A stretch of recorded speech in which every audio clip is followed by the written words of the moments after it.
All right, so this is going to be the first of a few videos that we have during the term to help us learn about one of these new tools that exist in WebAssign when you're doing your homework, when you're doing your knowledge checks. And that tool is called SALT. So I just have our Module 1, Chapter 2 practice set pulled up here. And as you can see, you'll do some of the problems. As standard, we'll learn how to do this. And then every now and then you're going to see this thing that says use SALT. This tool is going to help you solve the problem that exists right here and going to make sure it's a little bit easier for you so you don't have to do a lot of things by hand. It'll do a lot of the more challenging calculations for you. So for each one of the sets that it says use SALT, they're normally going to give you a set of data. So we can see here we have salaries for employees of a small company, and this is the data set that we get. So the cool thing about SALT is I can take it and I can click on the button right here, and that's going to take me into this other tool right here. So as we're taking a look at this other tool right here, I can see that it automatically pulled in those data sets, or that data set right here, from the specific problem that we had. So we don't have to type in anything special. We don't have to do anything great. And then all we have to do from here is determine, as we move along up here, what are we trying to do in the problem? So are we trying to find descriptive statistics, mean, median, mode, things that we're going to learn in Module 2?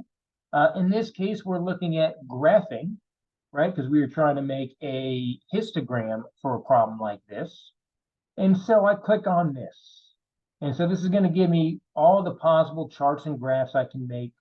I come over here, I select the variable. There's only one, which makes it pretty easy. And then I get my histogram right here. So as we can see, I have a histogram right here. I have a couple of options. If there's something to group, I can do that. We don't have that here. I identify what the bin width or class width should be, and I can identify the starting point. The system itself will give you an automatic guess, if you will, based on some other sort of criteria when it comes to that. And then lastly, we can put either frequency or relative frequency here. The histogram should look the same. It's just whatever's plotted on that y-axis there. So this is going to help when we're going to solve some of the problems. And then we just need to kind of understand what the problem's asking. So if we go back to the question, first thing it says, make a histogram using the following class boundaries. So we're going to learn about how to find these class widths when it comes to that expected class widths. But in this, it's clear that we have 1, 2, 3, 4, 5, potentially 6 classes here. So we just want to make sure that as we're taking a look at this, that we make sure we put in the proper width in there so we can get kind of an accurate representation of what we see. So if I want to find the width, I can take a look at those first two right there, and I can see that the width between those is about 46. I got that from 99.5 minus 53.5. So we have 46 as our class. So as we go back into the SALT tool, I can change this to 46. We're going to start at 54, and I recalculate the graph. So this is what that histogram is going to look like. All right, I got frequency here, 35 over here, 1 over here. So that's what this histogram looks like based on what was described in the problem.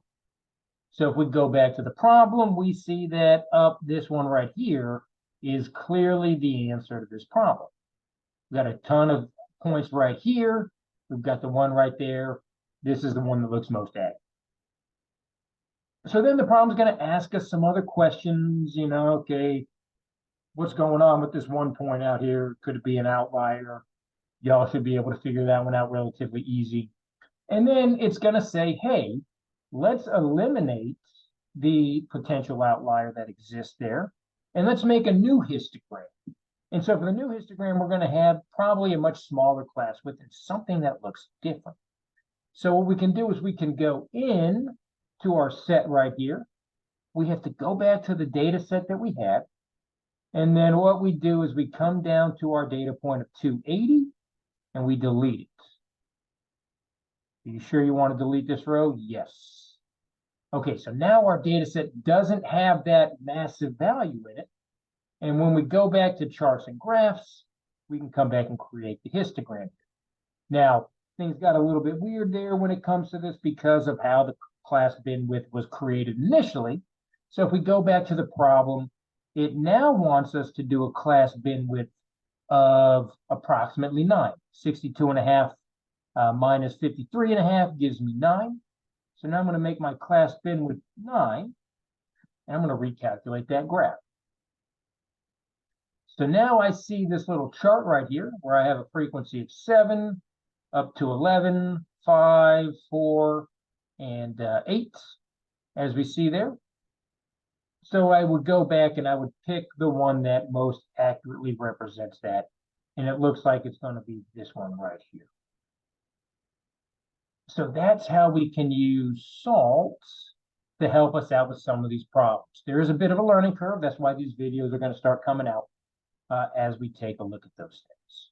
So that is how we can use SALT for that problem. I'm going to show you a couple other problems just because I want to make sure we're aware SALT can do some things, it just can't do everything when it comes to these problems.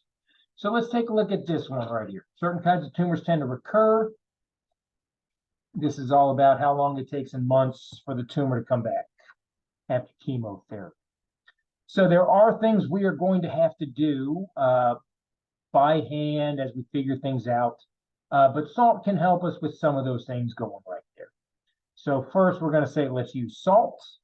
It's going to pull in that data set specific to that problem, just like it did on the other one. And we're going to go back to the graphs thing, right? So we're creating a histogram. And I've got just a general histogram right here. Word of warning, you don't always want to use the histogram that pops up automatically because they have maybe a different criteria than is expected from the textbook for picking whatever those class or bin widths are. Seems like it loves to just jump straight to 5 bins when it comes to that. So just some things that we probably need to make sure that we're checking. So when we go back to the problem, it's going to say, find the class width. So in class, we are going to learn how to find the class width. And the class width is found by, well, how many classes do we want? 5 classes. We find the range of the data set, which is the maximum minus the minimum, and we divide it by the number of classes. So we get 59 minus 1, looking down here, giving me some of these descriptive statistics that helps easy for us to make sure we know what values are which. So I get 59 minus 1, which is 58. And I'm going to take 58 and I'm going to divide it by 5. When I do that, I get like 11.6 or something. So we always round up and we're going to make our class widths 12. So I want to just show you here. This is what this graph looks like. When we come over here, I don't see any of the graphs that look like that. That's because we're looking at maybe something potentially different on that class width, which we just determined should be about 12, enter an exact number.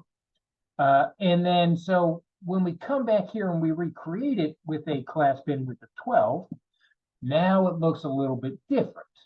So now we see, okay, I've got 6, 11, 4, 13, 8. And now this looks more in line with maybe one of these 2 graphs right here. And it looks most like this one right here. So one of the cool things, as you can see, as I'm clicking and holding here, I can also see some information about it. Pretty neat when it comes to that. So I have this graph right here that helps me out. And so because I got that visual, I know the number of classes, I'm going to be able to fill out this table right here. We're going to learn in class how to fill out this table when it comes to it. But I just wanted to bring up that SALT can't do everything. It doesn't have everything when it comes to it, right? So I can show you the histogram, I can show you some of the descriptive statistics, but I can't build that distribution table for you. So maybe you see, let's play around. I'm just going to play around, see if I can make it a distribution table, flying by the seat of my pants. I don't think so. Does not look like when it comes to this. So not going to be able to do that. So we just need to actually know how to do those things and do them. And that's about it. So we'll learn about how to fill this in class, not a problem. But just showing you the pros and cons of salt. A lot of pros, but there's some things that just can't do. And then even this one right here, I'll tell you, no jive, can't be done in salt. We're going to learn about that in class. Don't worry about it when it comes to that.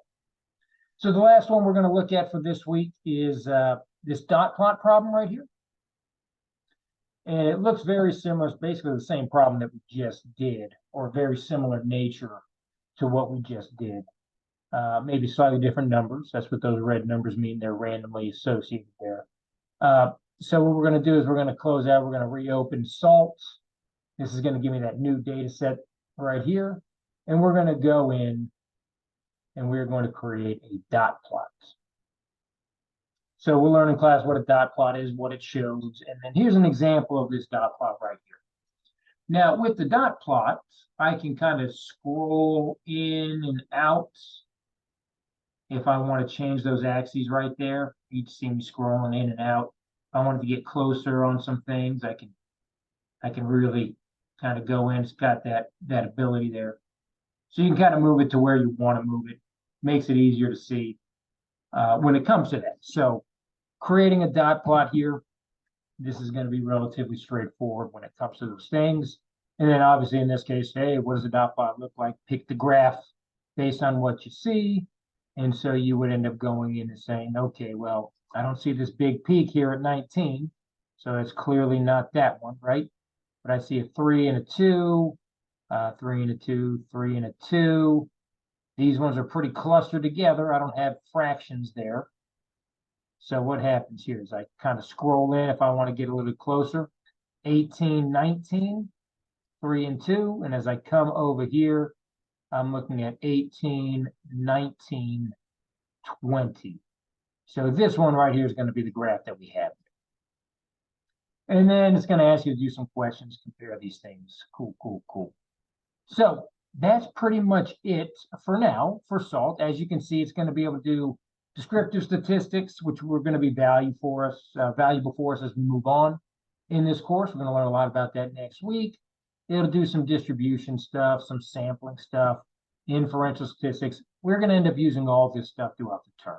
So that's going to be pretty useful to us when it comes to that. One thing I do want to show you is that we'll learn about this. This is just kind of a way you can play around and learn. So I've got this data set here. I can create a histogram like we just showed earlier, create a box plot. Box plots are interesting because they show distributions a little different way. I can do a dot plot, but I can't do a scatter plot.